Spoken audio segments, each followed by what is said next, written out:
নমস্কাৰ সকলোকে। তো মই আজি ৰাতিপুৱাই ক'লে উঠিছোঁ গম পাইছেনে, ফিল্টাৰৰ ওপৰলৈ উঠিব লগা হৈছে। ইমানেই পানী আইৰণ হৈছে, উপায় নাই তাৰমানে। তো মই সেইদিনাখনে চাফা কৰি উঠিছিলে হাজিৰা মানুহ লগাই, তথাপিতো আকৌ পূৰা টাইট হৈ গৈছিলে পূৰা একেবাৰে।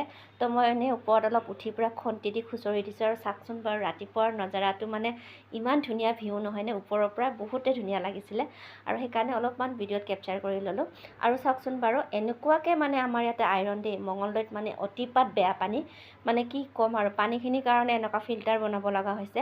আৰু ইয়াতে দুই ভাগ কৰা হৈছে যে, ইয়াতে আকৌ ভাল পানী পৰে। তো মই চব পানীবোৰ সিঁচি পেলাব লাগিব এইবোৰ পানী।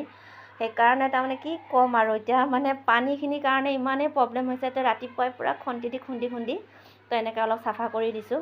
তো কি ক'ম আৰু, নিজে কৰিলে বেছি ভাল হয়। হাজিৰা লগালেতো বহুত পইচা গুচি যায় নহয়নে বাৰু। তো আজি হাজিৰাটো মই বচাই দিলোঁ মালিকৰ, হয়নে নহয়। তো মালিকে ৰাতিপুৱাই গালি পাৰিছে, ক'ত উঠিছা যদি পৰা হাত ভৰি ভাঙে চাবা আকৌ বুলি। তো মই ওপৰৰ পৰাই চবকে হাই বুলি কৈছোঁ। তো ভিডিঅ'টো চাই কেনেকুৱা লাগিছে সকলোৱে